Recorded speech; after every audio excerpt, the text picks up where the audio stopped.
Hey everyone, welcome back to the 80s Slashers YouTube channel.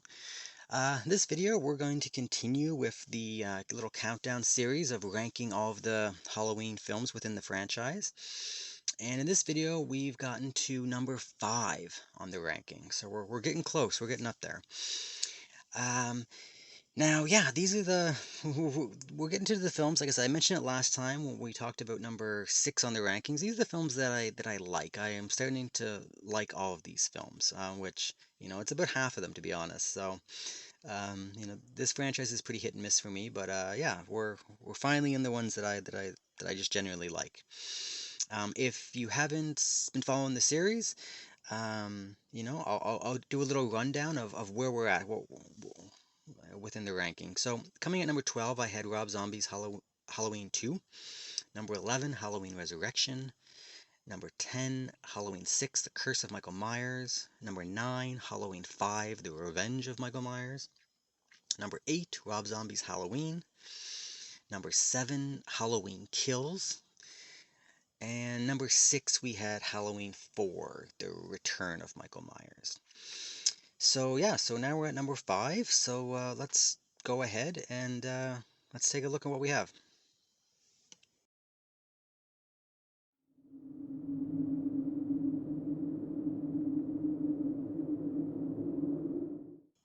Okay, so coming at number 5, we have Halloween H2O. So yeah, I don't know if this is surprising to some people because I know some people this film has its fans, but I know a lot of people don't like this as well. And I guess I see why. This is kind of a really weird transitional period in the horror genre. Um, let alone the Halloween franchise. But I really like this film.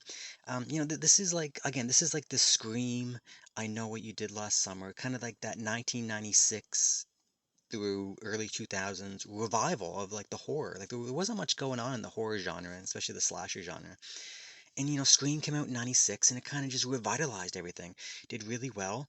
And then a lot of copycat similar style of films were made like that. And Halloween um, jumped on that trend and they made their own style of Scream-like film, even with like the floating heads in the movie poster, like Scream and stuff. So, um, but I like those films. They're kind of dated. They're a product of their time, for sure, and as is this. But uh, I don't know. I like this. I remember going to the movie theater to see this. I was excited. I was really excited because I was a fan of some of the earlier Halloween films.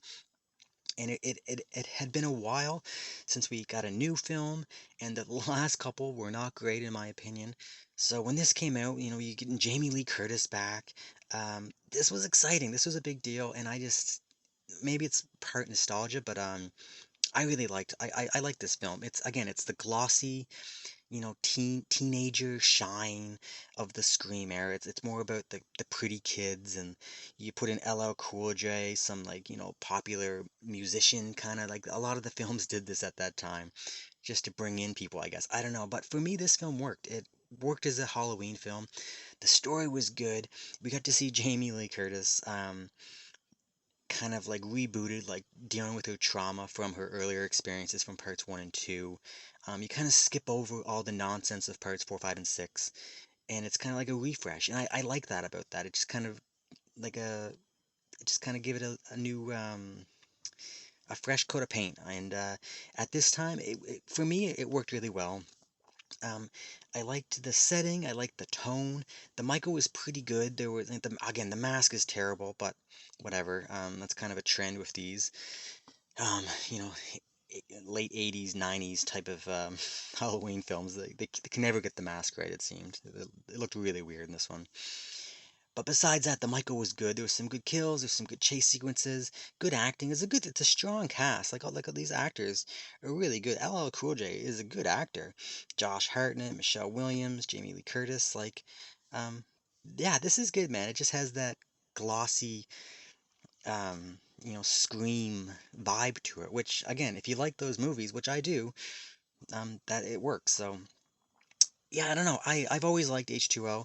I like how it ended. I like it seemed final, like Jamie Lee or Laurie Strode, finally got Michael at the end, and it was definitive, and it's like it wrapped it up, and you're like, wow, that was great. Now it's over. And then Resurrection came along and kind of tossed that whole ending out the window, and whatever. That's a whole other thing. But I like this film. It worked really well for me. So, yeah, coming at number five. Maybe a surprise, maybe not. I don't know. But Halloween H2O. Really enjoyed this one.